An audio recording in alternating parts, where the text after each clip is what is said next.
an expat in the UK, property versus a pension, and the discounted property is very hard to come by. So until a few years ago, I believed that investing in property was the best investment. I've always heard that people lose money in the stock market, but that's before I understood the value of ISAs and pension. So in this video, I wanted to break down the strategies of investing in ISAs and pensions versus investing in property, especially how it relates to people like me who's an expat in the UK. So now I'll give you the pros and cons, but I've divided this into two sections. One is I'll give you property versus pension, and the next section is I'll give you property versus ISA, and because the pros and cons for both are different. So first we look at pension versus property. The first big point is its tax advantages versus post-tax money with property. So depending on your tax band, you can get 20%, 40%, or even 45% tax relief, and that's quite easily done, isn't it? Depending on it, there's no effort required from your end. Versus with property, again, you can get discounted property is very hard to come by. You can get some auction properties at some discount, maybe 5, 10, 15% discount, but usually those are non-mortgageable properties because they require a lot of effort and work involved to get it to a mortgageable standard. So pension versus property in regards to tax relief, that is a big advantage. The next big point is property can be leveraged versus pension that cannot be leveraged. What I mean by this is property can be mortgaged, so you can put a 25% deposit down and buy the whole house and receive the whole rent. But obviously some of the mortgage payment has to come out of that as well.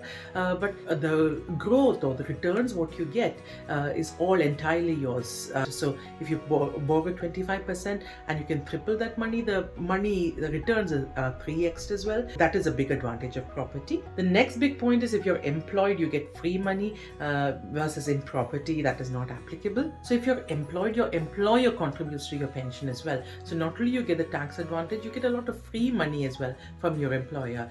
So if you're a private company, you can get minimum is 3%, but they can increase it to 4 and 5%. And if you're a government employee, you get anywhere between 20-25%. So your money, a lot more money is going into the pension. So the next big point is both in pension and in property, the money is taxed when you withdraw the money. So depending on your tax band, your money is taxed at 20% or 40% or 45%, whatever your tax band is. So whatever you withdraw is taxed. There is some ways to go about in a roundabout fashion to have property in a limited company, but that's not suitable for everybody. It's very specific from individual to individual who will benefit from a limited company versus owning the property in their personal name. And similarly, under pensions, when you withdraw the money at pensionable age, you're taxed depending on how much money you withdraw. Most often in a pension, some people withdraw money at a lower tax band compared to when they were contributing money. So for example, you contribute money and you get a 40% tax relief, but when your pension, obviously you don't get as much pension as your salary, so you may come under a 20% tax bracket. The next big point is about inheritance. So with a private pension policy, I will come to the government employees pension in a minute, but with a private pension, it is very straightforward, isn't it? It sits outside your estate. The money comes to your spouse or your dependents after you pass away. With regards to DB pensions or government employee pensions, it is a bit trickier. The spouse gets a pension after you pass away, but not so much your offspring. So this is a big limitation of a DB pension. With property, to pass it on to your offspring, there's a little bit more admin required. There might be some taxes like inheritance taxes and things to be paid. You will need to consult an accountant, so there will be admin charges. So it can be done, but there is a little bit of costs and administration involved. The next big similarity between a pension and a property is access. When you get the money with a pension, the access is delayed. You cannot get it till pensionable age, and this may vary depending on the kind of pension you have. With property, access is very expensive. So I know some of you are saying you get rent money for month on month. Yes, but rent money after your expenses is not a lot of money, or you need a lot of property to get a lot of money. Most of your money comes from capital growth, so the property value going up over time. That's where all the money, most of the money from property comes from. And to get that money, you either need to remortgage or you need to sell the property. So that it's expensive to get access to the money. It's expensive. If you're an expat and receiving a pension or property, in both fronts, there is a little bit of admin required. With the government employee pension, there is no admin required. It just comes straight to your bank account anywhere in the world. With the private pension, there is admin required. You might need to transfer the money to something called a co-ops, Qualified Recognized Occupational Pension Scheme, co-ops, and there's lots of banks that is affiliated to the scheme. There's some information on the government website, and I'll put the details in the description box below. And if you're an expat and have a buy-to-let property, you can manage the property from abroad, but there is some admin required. So both the pension and property, there is some admin required. So that's the main points for pension versus property. What do you think? What are you more in favor of?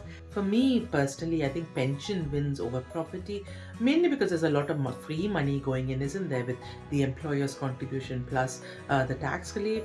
So for me, pension definitely wins. In the next section, I'll compare investing in ISA versus investing in property.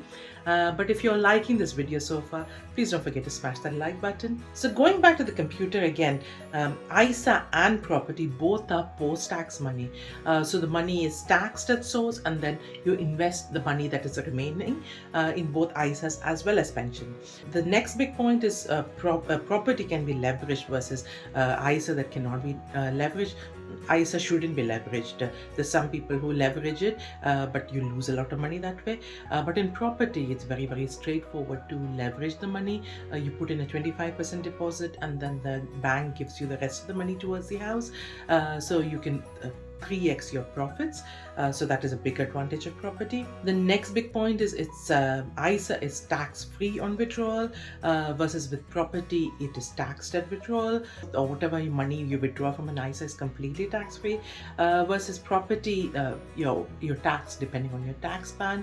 There is some ways to minimize your taxation by limited companies and things, but that's not for everybody. It's depends from person to person, but even then you can only minimize the tax, but then there is accountants fees and other admin fees involved, but whereas with ISA it's completely tax free. That's a very big bonus with the ISA. Next big point is with an ISA you can get started now, versus with property you have to wait for a deposit. Property you have to get 25% of say 150-200,000 pounds, plus the stamp duty, plus the legal fees, etc. There is a lot of added on fees and a lot of money required to get started, so you need to wait for a good number of years to collect that money, whereas with ISA you can just get started now.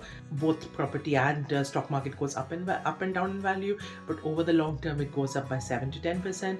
So while you're waiting to collect the deposit, if you invested in ISA, your money would have gone up by 7-10%. So that is a big bonus of the ISA, that you can get started immediately. Both with an ISA and property, the money grows by 7-10%. With the historic data, it's shown that property and ISA both go up by 7-10%. But with property, because you can leverage the money, you can 3x the profits involved. So that is a big bonus of the ISA, of the property versus ISA. The next big similarity or difference is little to no admin, versus with property there's a lot of admin, and I don't even know where to get started with the admin tasks involved. In property you have to find the property, you have to speak to an estate agent, you have to speak to a mortgage broker, you have to finalize the deal, you have to pay the deposit, you have to find a tenant, get all the legal requirements done to find to let out a property, you have to remortgage it from time to time, and then you have to upkeep the property. Things break in the house, it's inevitable, so there's a lot of upkeep and administration required for for a property versus with ISA, there is little to no admin really. You can just set up a direct debit that goes into an ISA portfolio, and you can just carry on with your life. So that is a very big advantage with an ISA. I can hear some of you saying that I need to look at the best stock and pick the best company and analyze the whatever the charts and everything to find out when is the best time to invest. But that is trading, and that is not investing.